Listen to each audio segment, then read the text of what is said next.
Al-Fatihah.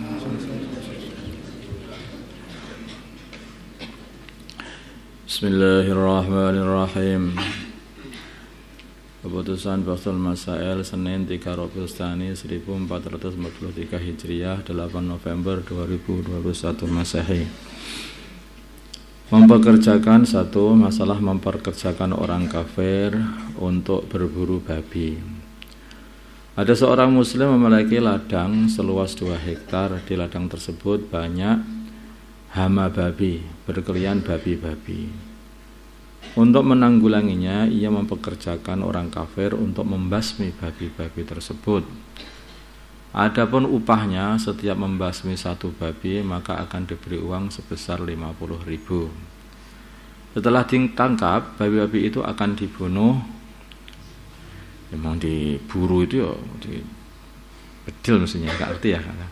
Setelah ditangkap, babi-babi itu akan dibunuh dan dibuang, kecuali jika orang kafir tersebut ingin membelinya dari yang punya ladang itu, maka dijual dengan harga murah. Ada yang jual babi juga. Pertanyaan, bagaimanakah hukum tindakan orang Islam di atas? Jawab, memperkerjakan orang kafir tersebut hukumnya sah dengan akad ji'alah. Jadi kalau kamu bisa mendapatkan satu babi, untuk membasmi satu babi, maka tak kasih 50.000 setiap satunya. Adapun jual belinya, maka hukumnya tidak sah, nanti jual babi tadi, dan haram dari dua sisi. Pertama, haram dari segi mengerjakan akad fasid, jual beli barang yang tidak diperbolehkan untuk dijual belikan, barang haram, barang najis. Dan haram karena membantu kemaksiatan, karena orang yaitu makan babi. Karena orang kafir pun itu juga dikhitabi untuk melakukan syariat. Maka kalau kita membantu untuk makan babi, dia makan babi, maka kita juga dosa. Enggak boleh. Jadi kita ini jangan terus berpikiran begini. Hakikatnya ya manusia itu kan ya anak Adam, dan Nabi Adam itu seorang nabi. Ya kan? Anak-anaknya Nabi Adam semuanya ada yang mereka itu masih berpegang pada agamanya Nabi Adam, Islam ini. Ada yang sebagian mereka itu diselewengkan sama setan sehingga sampai lupa dengan agamanya sendiri. Dan nyembah batu, nyembah kayu, nyembah manusia, nyembah macam-macam seperti itu. Kemudian jangan kita berpikir seperti ini. Ini babi-babi, anjing-anjing ini dikasih makan orang-orang kafir itu saja. Jangan seperti itu, nggak boleh seperti itu.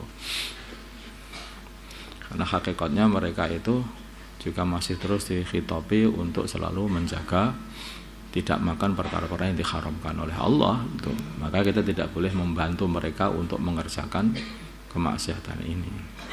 Itu makan perkara maksiat, bukan hanya makanan saja, dan semua kemaksiatan. Apakah ada kesunahan bagi makmum posisi badan ketika bangun dari tempat sholat? Maksudnya bangun ini bukan bangun tidur ya, berarti beranjak dari tempat sholat. Bagaimana caranya? Apakah ada kesunahan bagi makmum ya mengenai posisi badan ketika hendak beranjak dari tempat sholat? Jawab, ada kesunahannya, diperinci. Kalau dia memiliki hajat di salah satu arah, baik itu di arah kanan atau kiri atau di arah depan, maka disunahkan berpaling dengan menghadap ke arah tersebut biar cepat sampai kepada tempat yang dia hajat itu. Kalau dia tidak memiliki hajat ke arah manapun, maka disunahkan untuk berpaling ke arah kanan. Berpalingnya itu ke arah kanan, berdiri, kemudian balik kanan, bukan balik kiri, balik kanan. Ini agak aneh, ini kelihatannya ada disunahkan ini.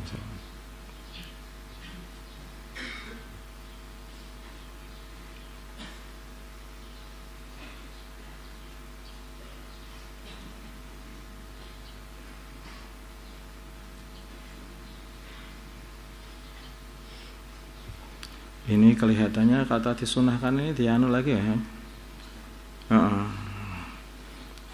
Boleh aja ini harusnya itu. Tidak ada kemakruhan. Yang benar begitu aja. Lakin yustahabu ya. Bisa melihatlah saja ayat baca ilaiha wa ilam yakun lahu hajatun wa hajatul yumna aula. Ini kalau enggak ada hajat. Ya, mustahab mustahab ya bisa dikatakan sunnah juga. Ya kemana dia itu pengen dia itu pengen buyaran dari tempat sholat itu, terus pengen pergi ke tempatnya rumah di dekat masjidnya di bagian kiri masjid itu.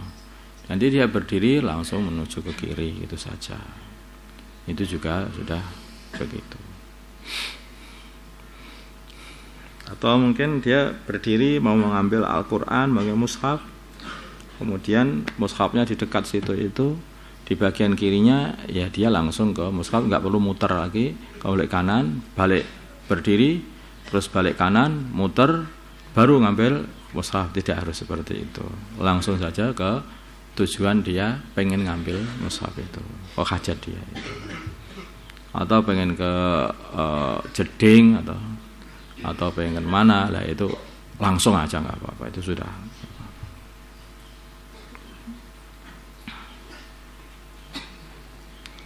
Wallahu alam.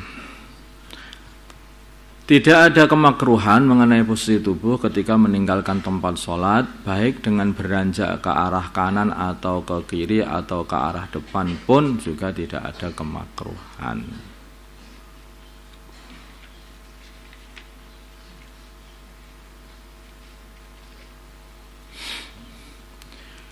Baik, ketika imam selesai sholat, sekarang imam. Ketika imam selesai sholat dan hendak wiritan, maka disunahkan untuk memiringkan badannya ke arah kanan.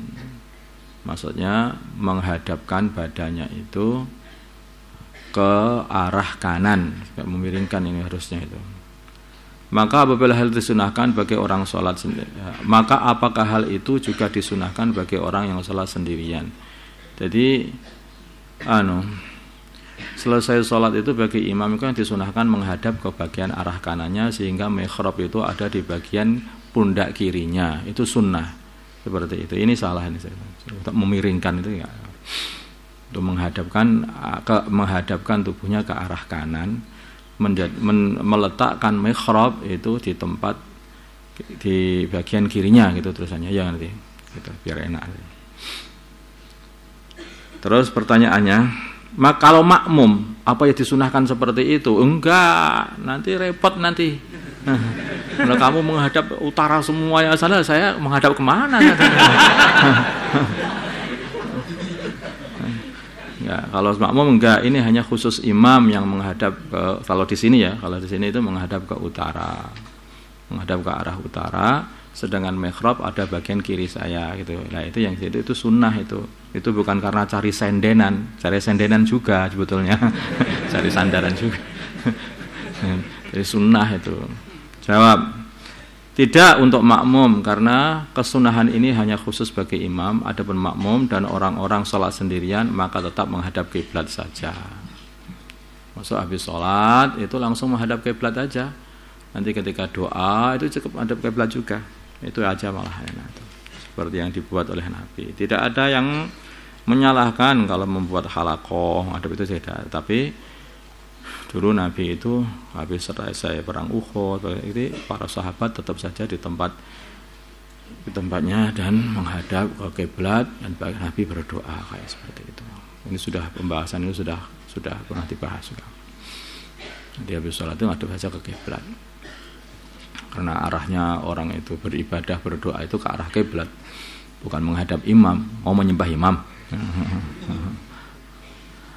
Kalau orang ngaji beda,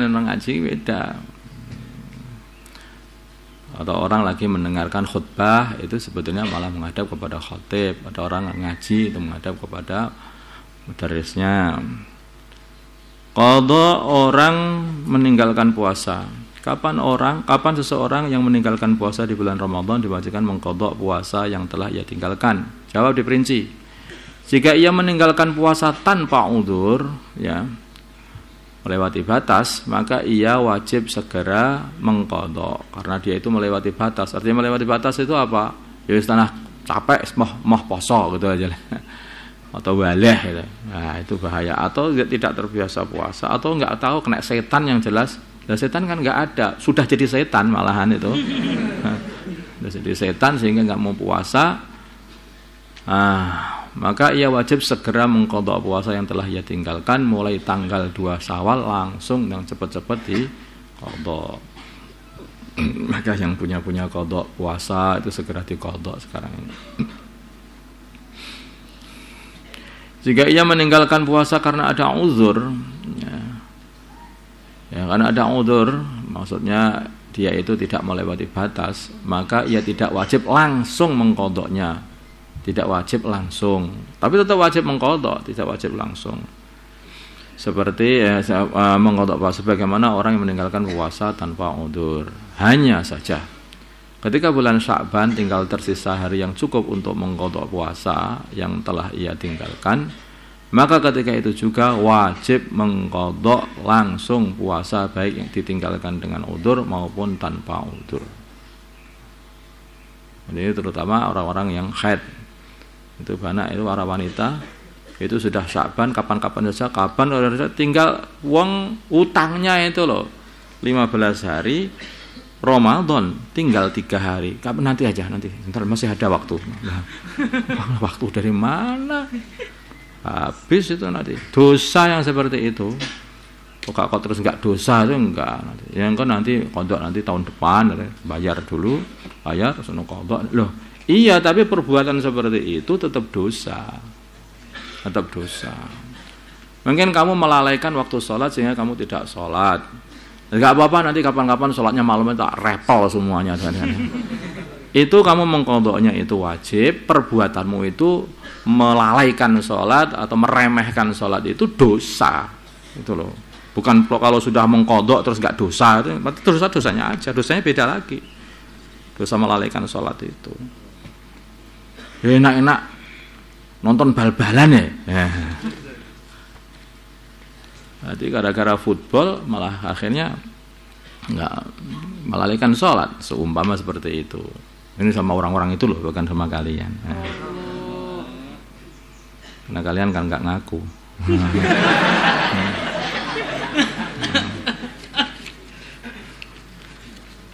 Ya, ini sampai sini aja ya. Nanti karena dia sudah Pak. Allahumma shalli ala sayyidina Muhammad wa ala sayyidina Muhammad wa salli ala sayyidina Ibrahim wa ala ali sayyidina Ibrahim wa ala sayyidina Muhammad wa ala ali sayyidina Muhammad wa ala sayyidina Ibrahim. Allahumma arhamna wa sayyidina Muhammad, Allahumma ighfir lahu wa sayyidina Muhammad, Allahumma aslih sayyidina Muhammad, alif baina qulubihim wa sayyidina Muhammad. Allahumma ansur wa sayyidina Muhammad, Allahumma asu sultanan nasira. Sallallahu ala sayyidina Muhammadin nabiyil ummi wa ala alihi wa sahbihi. Alhamdulillah.